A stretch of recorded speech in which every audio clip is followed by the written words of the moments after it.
It occurs to me that, I mean, maybe I've got this entirely wrong, that Greece does not have much industrialized agriculture. Therefore, in a sense, you're in a better position than several other European countries. At the same time, it's hard to see anybody in Europe really starving. And despite the war in Ukraine, which, you know, Ukraine was originally the breadbasket of Europe, but nonetheless, you know, supply chains have been very, very resilient. People have had food. But arguably, perhaps we eat too much, especially meat. And we had a very nice dinner last night, and several of the people at the dinner said, you know, we should really have vegetarian and vegan options, etc. Instead, there was a huge amount of extremely tender veal.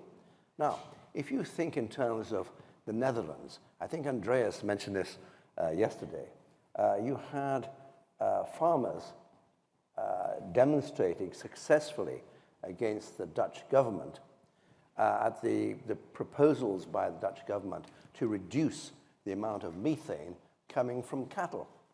Now, you know, the lobby, the farming lobby everywhere is extremely strong, not just in the Netherlands, but also obviously in France. Common agricultural policy has changed its emphasis over the years, but nonetheless, I wonder whether we're actually, in a sense, denying the real crisis, which would be sustainability and climate change. Nikos, you're Greenpeace. I mean, you do all sorts of stunts to dramatize the situation. It's already dramatic enough. I don't need to do anything. So it's, if you just take a do you think it's dramatic here in Greece? I mean, you have lots of organic producers, you have small-scale agriculture, olive growers, etc. Surely it's rather different from France or Britain or Germany.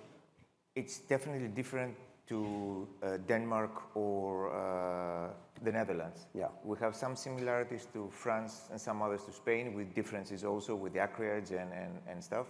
Other similarities are also related to the way the farmers are organized there compared to how they are not organized here.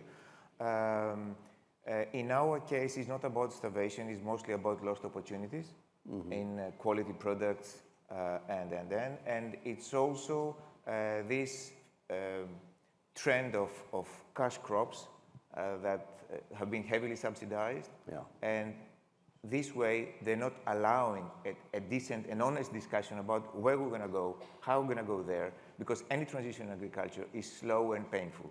So you shouldn't expect in any country where we know that we need to reduce by 50% in the next 10 to 15 years our consumption of meat. In Greece, it's more than 60–70%. This is not something that will happen on paper.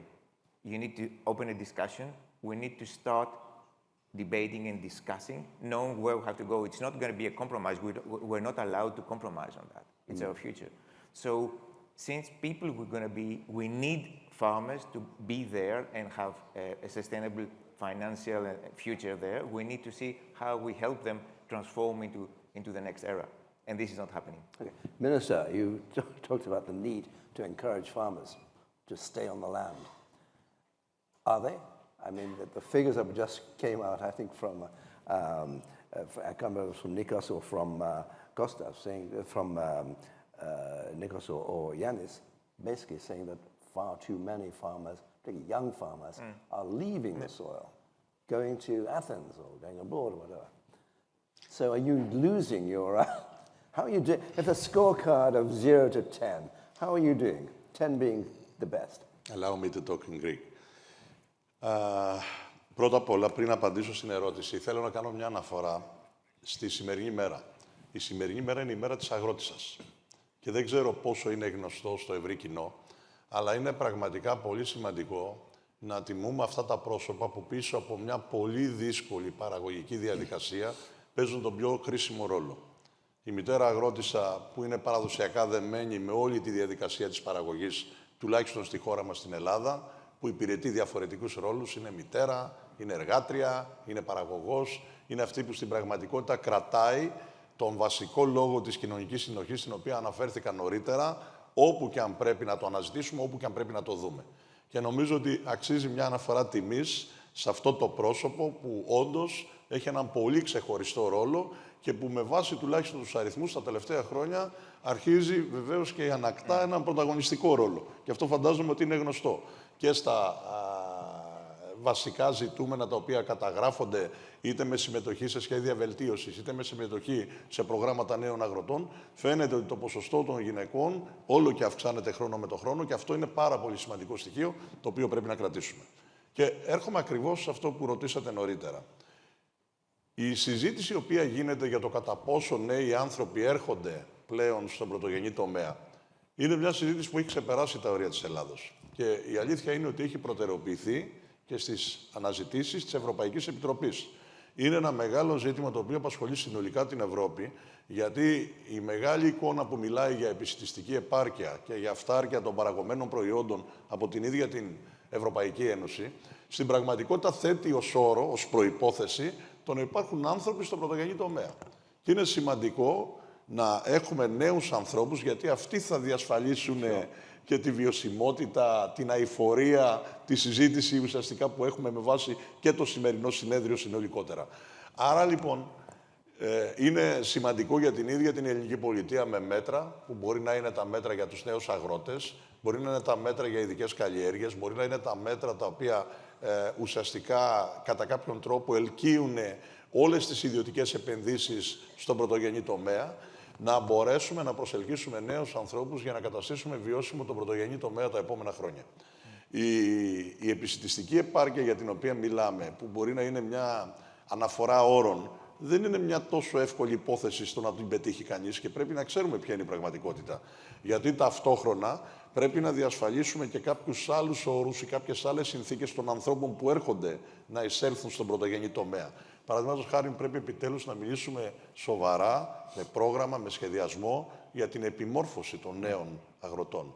Δεν είναι μια διαδικασία η οποία κληρονομείται απλά από τον πατέρα στο γιο, κάτι στο οποίο είχαμε συνηθίσει με βάση αυτό που παραδοσιακά συνέβαινε στην Ελλάδα, αλλά πλέον είναι μια διαδικασία μέσα από την οποία καλείται ο νέος άνθρωπος που θα έχει ως επιλογή του την ενασχόληση με τον πρωτογενή τομέα, να τη δει υπό το πρίσμα του μικρού επιχειρηματία, του ανθρώπου που επιχειρεί, που αγαπάει βεβαίως αυτό το οποίο έχει επιλέξει να κάνει, αλλά που πρέπει να διασφαλίσει και τις συνθήκες της βιωσιμότητας της ίδιας της δραστηριότητάς του, που πρέπει να γνωρίζει ποια είναι τα σύγχρονα δεδομένα, που πρέπει να παρακολουθεί τις νέες τεχνολογίες, που πρέπει ταυτόχρονα να βρει τον τρόπο ή τη δυνατότητα ώστε τα δικά του μέσα και η δική του συνεισφορά να μεγιστοποιήσουν την απόδοση της δικής τους παραγωγής, άρα να του φέρνουν και τη λεγόμενη προστιθέμενη αξία.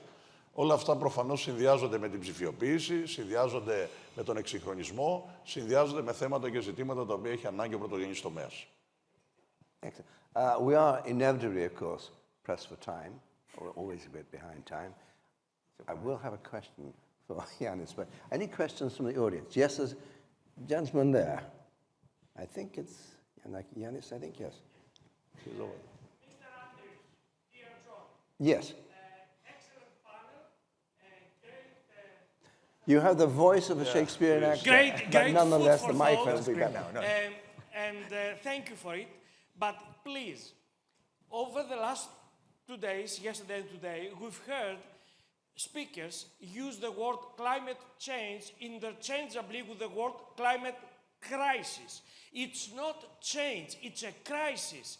The word crisis implies change. The word change does not imply crisis. And today we've heard the minister, excellent speech, by the way, and thank you, and please continue your work, it's great. And thank you for reminding us today is the day of the female farmer. Very touching, great data. But please stop using the word climate change. It's not change, it's a crisis. Let's economists have a rule. Speakers from now on, please don't call it climate change. Well, and don't use in the same sentence both.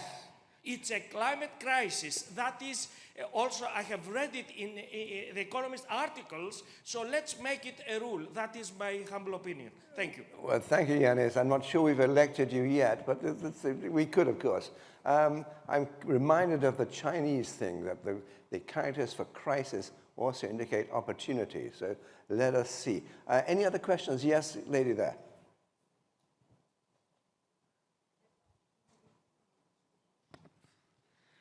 Hello, everyone. Great panel. Sorry, I will lady, agree. the long hair, I beg your pardon. Yeah. So, can I speak? Of course. Perfect.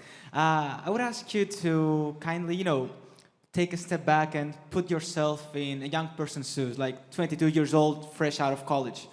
What would you say to them to convince them, to engage themselves with farmers' work, agricultural industry, and all that? Like, what would you say to them to convince them they should pursue a career in that particular industry? Thank you. Very good question. Minister, Another one? Yeah. the challenge. Oh, no, okay, Nikos. Go for it. You want me? Yes, why not? Asking Greenpeace why we should argue, what would be the argument for a young person to go to. I would ask the person to campaign to the ministry to provide the necessary training and subsidies and support and education or whatever, all the means necessary that will allow you and people of your age to go there, because there's good reasons why, but in most occasions, these reasons are not there in reality now. You have to fight hard to get access to the market. You have to fight against cartels on the quality of the project. The amount of project we waste because they're not qualified for the supermarkets is there. No access to the market, no secured prices. There are some great examples, like what we call Symboliaki Georgia, the ones that the Amstel Brewery is following now for more than 10 years? 16 years. 16 years now. There used to be something like that on tomatoes, but this is not the case for many farmers. And with extreme weather phenomena becoming stronger and more frequent, it's difficult to persuade them if you don't provide a necessary safety grid. It's not there now. Because Yiannis, actually, Nikos brings up a good point about the supermarkets. You obviously have a particular spot in the Greek market. You're organically good. 70% of your barley is from here, blah, blah, blah. So congratulations. But, your Athenian Brewery is competing with Heineken, Budweiser, all these other people. How do you encourage someone to go into your industry? First of all, let me say that Athenian Brewery is part of Heineken, so just Interesting. to make this clear, there is the operating company of Heineken in this. On the other hand, we are, to attract people to be producers for us. This is the question. You have to show the farmer, the young farmer as well, a model that works. Yeah. And you have to provide them with a clear example of how this can work, and to be very blunt on how they can financially benefit from that. Yeah. Because otherwise, nothing's viable.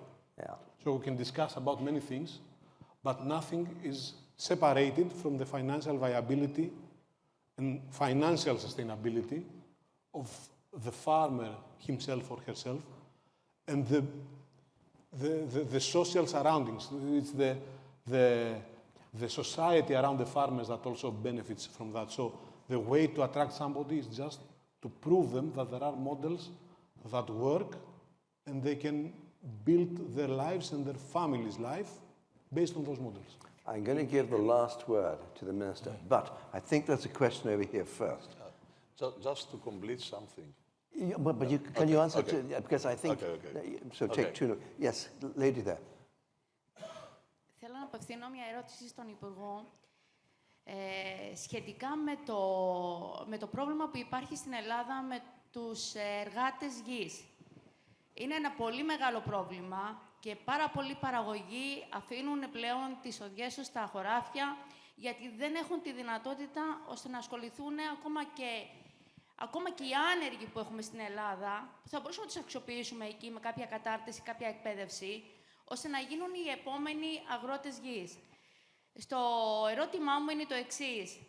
Εφόσον αυτή τη στιγμή υπάρχουν πάρα πολλοί απόφοιτοι από τα γεωπονικά πανεπιστήμια, από την γεωργική σχολή, την American College, επίσης και υπάρχει και αυτό που λέμε η νέα γεωργία, νέα γενιά, γιατί να μην καταρτιστούν περισσότερο, ώστε να έχουν περισσότερο μετασχηματισμό στον γεωργικό τομέα, να κάνουμε τα λεγόμενα κτηνοτροφικά και αγροτικά πάρκα, τα οποία μπορούν να ενταχθούν μέσα και φοιτητές από όλη πλέον την Ευρώπη και όχι μόνο. Θα μπορούσαμε να αξιοποιήσουμε το γεωργικό τομέα να είναι ένα βιώσιμο πρωτογενή τομέα παγκοσμίως. Και το λέω αυτό γιατί η Ελλάδα προσφέρει τόσα πλεονεκτήματα που είναι ένας άμεσος φυσικός πλούτος. Θα μπορούσαμε να εντάξουμε περισσότερα προγράμματα στον αγροτουρισμό και οικοτουρισμό. Θα μπορούσαν να γίνουν δομές στα πλαίσια του eco-camping με νέα πανεπιστήμια που θα ερευνούν την καινοτομία και ό,τι έχει να κάνει με τον αγροτικό φορέα. Υπάρχει επίσης και η γαλάζια οικονομία που μπορούμε να αξιοποιήσουμε. Για αυτή τη στιγμή δεν την έχουμε αξιοποιήσει και ούτε άκουσα να αναφέρετε κάτι πάνω σε αυτό. Αυτά είναι τα ερωτήματά μου. Thank you very much. Minister, you see, you've got a perfect opportunity. The two questions which are linked. Yeah, I will combine both. And Okay. I'm very keen not to go more than 10 minutes over time. So. Με είδατε να χαμογελώ νωρίτερα όταν κάνατε την ερώτηση, γιατί 2 ώρες μετά έχουμε σύσκεψη με τον Υπουργό Μετανάστευσης ακριβώς για αυτό το θέμα, για το θέμα των εργατών γης. Και το λέω γιατί είναι προφανές ότι είναι ένα τεράστιο ζήτημα τα τελευταία χρόνια που αφορά στην Ελλάδα, αφορά και στην Ευρώπη. Είναι ένα γενικότερο ζήτημα. Αυτή είναι η αλήθεια. Απλά πρέπει κανείς να βρει τον ιδανικό συνδυασμό, ούτως ώστε να γίνεται με έναν ομαλό τρόπο, χωρίς να δημιουργούνται κοινωνικά προβλήματα και προφανώς χωρίς να υπάρχει οποιοδήποτε άλλο διακύβευμα πέραν του σκοπού για τον οποίο πρέπει να έρθουν κάποιοι άνθρωποι οι οποίοι μπορούν να έρθουν από μια άλλη χώρα. Ωστόσο, όλα αυτά τα οποία θέσατε αφορούν σε ένα γενικότερο σχεδιασμό που έχει σχέση με πάρα πολλά πράγματα και που δεν είναι προφανώς συνάρτηση ενός ή 2 μόνο παραγόντων. Το λέω αυτό γιατί είναι μια γενικότερη ευρωπαϊκή συζήτηση για το πώς μπορούμε να αναδιαρθρώσουμε τον πρωτογενή τομέα. Και αν θέλετε να μιλήσουμε για την Ελλάδα, είμαι από αυτούς που πιστεύουν ότι με ένα rebranding των βασικών ελληνικών προϊόντων μπορούμε πραγματικά να δημιουργήσουμε άλλες συνθήκες στην ευρωπαϊκή και την παγκόσμια αγορά. Είναι όμως γεγονός ότι πρέπει να έχουμε υπόψη μας και όλα τα άλλα ζητήματα τα οποία ουσιαστικά μας αφορούν σε πολύ μεγάλο βαθμό. Είναι ανταγωνιστική η ελληνική γεωργία σε σχέση με τη γεωργία άλλων χωρών? Το ξέρετε καλά, ξέρετε ποια είναι η απάντηση. Όταν έχουμε προβλήματα που αφορούν στο μικρό κλήρο, στις ιδιαίτερες συνθήκες, στην πολυδιασπασμένη ουσιαστικά προσέγγιση διαφορετικών προϊόντων, προφανώς δεν μπορούμε να μιλήσουμε για απολύτως ανταγωνιστική γεωργία. Μπορούμε όμως να μιλήσουμε για προϊόντα τα οποία είναι όντως μοναδικά, τα οποία έχουν υψηλή ποιότητα, έχουν μεγάλη διατροφική αξία και τα οποία έρχονται στην παγκόσμια, στην ευρωπαϊκή αγορά ως μοναδικά ελληνικά προϊόντα. Και εκεί κυρίως πρέπει να επενδύσουμε ουσιαστικά όλη μας την προσπάθεια και τους στόχους που πρέπει να θέσουμε. Σε ό,τι αφορά το κίνητρο που πρέπει να βρει κανείς, εγώ θα σας πω το εξής. Εγώ πιστεύω ότι είναι 2 οι λόγοι. Ο πρώτος λόγος είναι να το αγαπάς αυτό που κάνεις.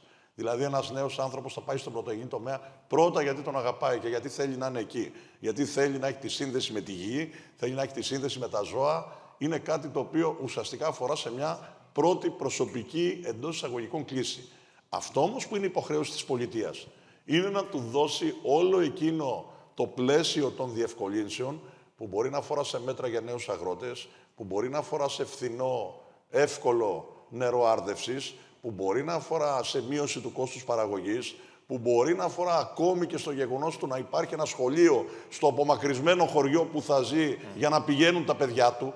Όλα αυτά είναι ζητήματα τα οποία πρέπει κανείς να τα βλέπει συνολικά. Και δεν είναι μονοδιάστατα, ούτε μπαίνουν σε μια λογική οικονομίας κλίμακος. Εγώ προσωπικά πιστεύω ότι πέρα από τους αριθμούς, πέρα από τα μεγέθη που μπορεί να αφορούν την οικονομία, τη συνεισφορά του πρωτογενούς τομέα, στο ακαθάριστο εγχώριο προϊόν, στο πραγματικά εισοδήματα που μπορεί να φέρνει σε ανθρώπους, σε τοπικές κοινωνίες, στην εθνική οικονομία, αυτό που δεν μπορεί να μπει σε καμιά ζυγαριά, το είπα νωρίτερα, είναι η συμβολή του στην κοινωνική συνοχή. Και αυτό είναι το πιο σημαντικό που πρέπει να κρατήσουμε σε αυτή τη συζήτηση. Είναι πολύ σημαντικό να δώσουμε λόγους, να δώσουμε κίνητρα σε νέους ανθρώπους να μπουν στον πρωτογενή τομέα, να μπουν στην πρωτογενή παραγωγή. Δεν θα βοηθήσει απλά και μόνο την εθνική οικονομία ή τους ίδιους οικονομικά. Θα βοηθήσει την πατρίδα, θα βοηθήσει την κοινωνία μας συνολικά, θα δώσει πραγματικά άλλη διάσταση και άλλους λόγους. Nikos, but I just want the young man there. I mean, would you consider going into, you asked the question, would you consider going into the private sector? Nah. So I was saying that's a perfect pass you just gave to me. I will tell you my opinion, which is actually what most young people think. When we hear agrotis, the Greek word for farmer, we think that, someone goes to the fields and, has all the tools and does the manual work with the tractors, etc. and all that. I'm not gonna say that this is appealing to me or for most young people. So I would not pursue in career in that industry, but maybe my opinion, it's false. Maybe that's not what farmers means, but I wouldn't know that. And most young people don't know that. So I would say that, we have to be more young people oriented to find out what they really value and really understand their mindset and focus on shifting their careers towards agriculture by taking into consideration what they really think and where do they want to see themselves. For example, in my university, a lot of students, they want to go into finance because they think of the finance lifestyle and what it can give to them in terms of prestige, financial capabilities, etc.